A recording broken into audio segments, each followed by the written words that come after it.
In 1979 in Alaska, a pilot calls his base to inform them he saw something strange in the sky and the technicians discover their sensors going crazy. Meanwhile in the forest, two lumberjacks are done working and ready to go home. As they drive away, suddenly one of the trucks floats up for a few seconds only to then drop to the ground, crashing in the process.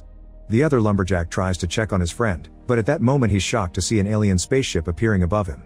He immediately runs into the forest to try to escape, but soon the aliens catch up to him and beam him up to kidnap him. On present day in California, computer engineer Isaac arrives at the offices of NASA where he works. His co-worker Beck informs him that they're getting a signal from Canada, which is strange because there's no grounded satellite in that area. Later, while Isaac is at the computer, he receives a signal from an unknown origin and wonders if it's a glitch. The next day Isaac goes to his appointment with his psychotherapist, who asks him to start recording video diaries to help with the process of self-healing. Isaac feels rather awkward on camera but does his best to record whatever comes to mind. One afternoon, everyone in California stares in surprise as a burning meteorite enters Earth's atmosphere. Isaac is hiking in the mountains with his camera when it happens, so he sneaks around to avoid the incoming law enforcement and finds the perfect spot to record. To his shock, he discovers that the meteorite is actually an actual alien spaceship that landed on the mountains. Suddenly the ship disappears from sight, only for an alien to then appear behind Isaac. When he turns around, he can't believe what he sees, yet he still keeps recording. The alien walks away and Isaac tries to follow it, but after a few steps he falls unconscious.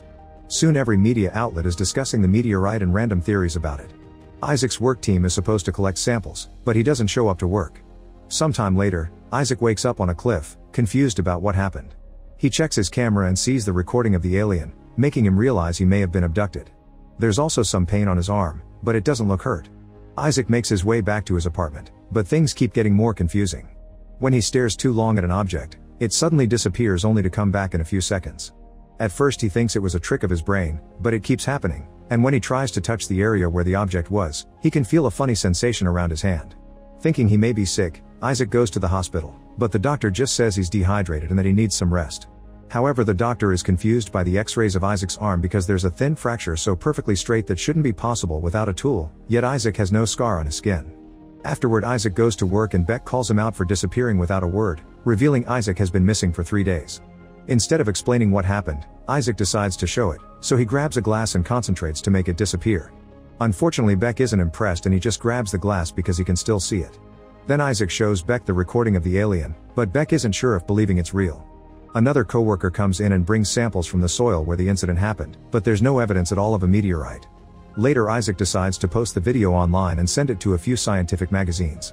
The video immediately goes viral, and in the morning, Isaac wakes up to thousands of comments and calls from people who want to interview him, including a famous talk show.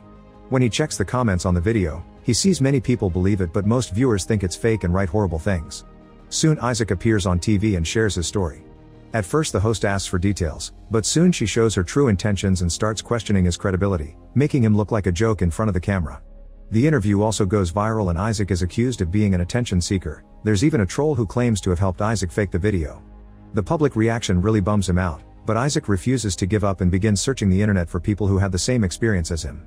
One day a person who was also abducted agrees to meet at a restaurant, and while Isaac waits, he starts seeing objects around him floating in the air.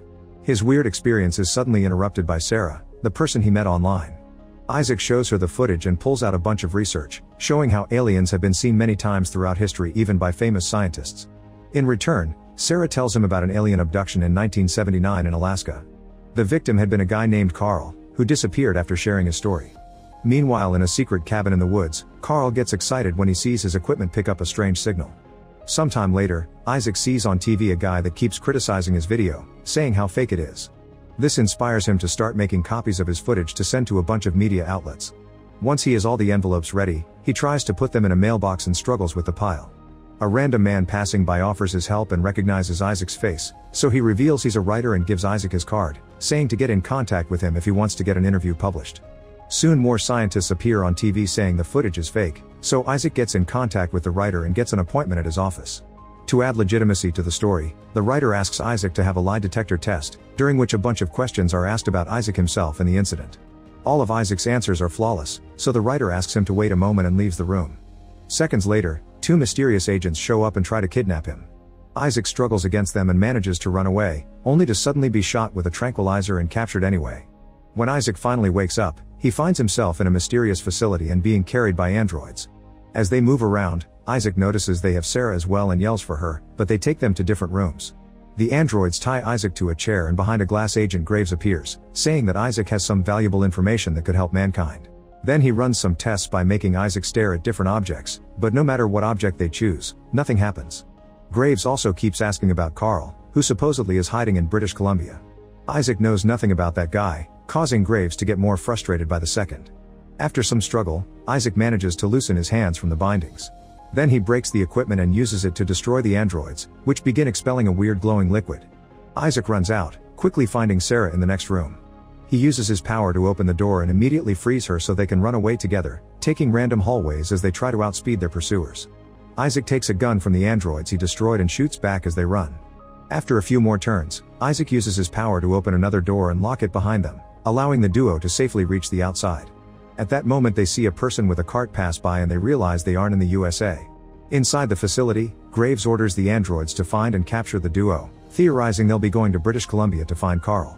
After running for a while, Isaac and Sarah manage to reach a town and discover they're in Costa Rica. They agree they should look for this Carl guy, but they have no way to reach him, so they ask around for an internet connection.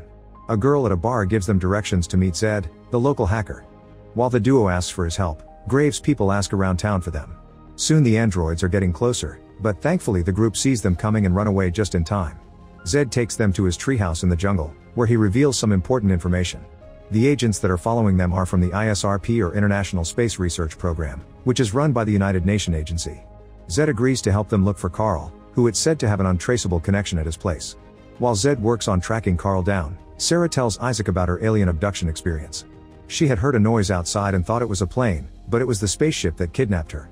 Sarah was missing for 2 days and nobody believed her either when she told others, so the duo bonds over their shared trauma and how lonely they feel in a world that mocks them. Moments later, Zed announces he's failing to make any progress. Isaac mentions British Columbia and suddenly remembers the Canadian signal he picked up at work, giving Zed the details. By hacking into Isaac's work computer, they finally find Carl's location, who is indeed in Canada.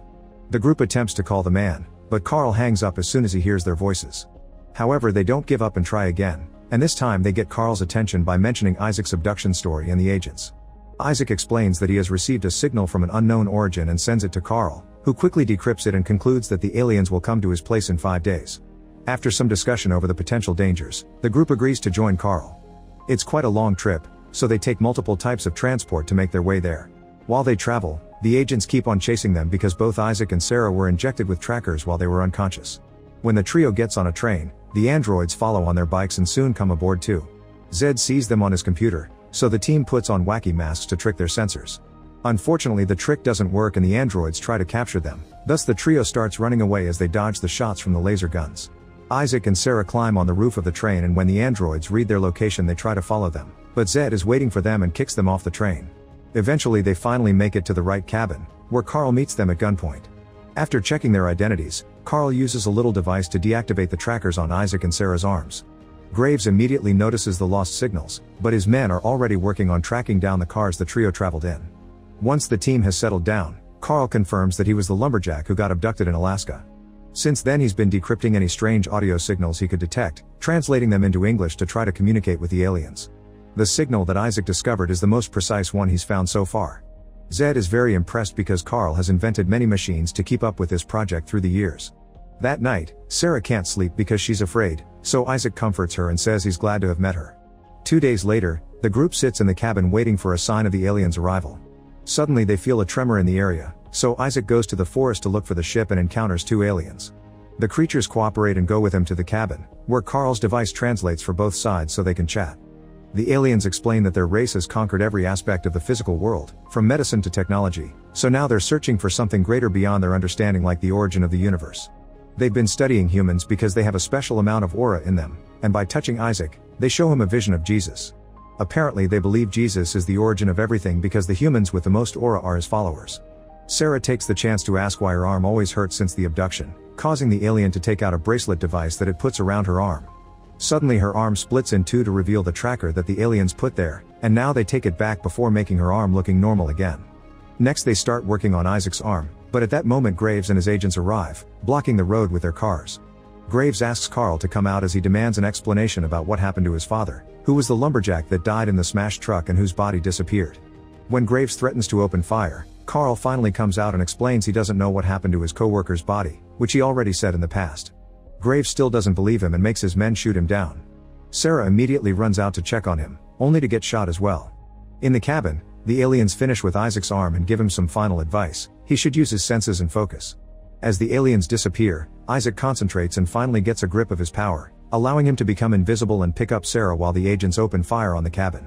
Then Isaac picks up Carl and Zed as well, keeping them in the invisible realm where they meet with the aliens again.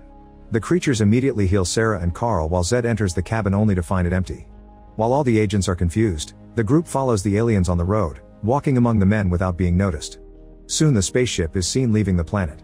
6 months later, Sarah and Isaac are a couple living a quiet life in Costa Rica. Isaac still has his power and sometimes uses it at work to do things faster. Zed and Carl are working together for Zuma, a new underground tech intelligence agency, and Graves gets fired from his job for taking things too far. Make sure to subscribe and turn on notifications so you can watch more videos like this. Thanks for watching.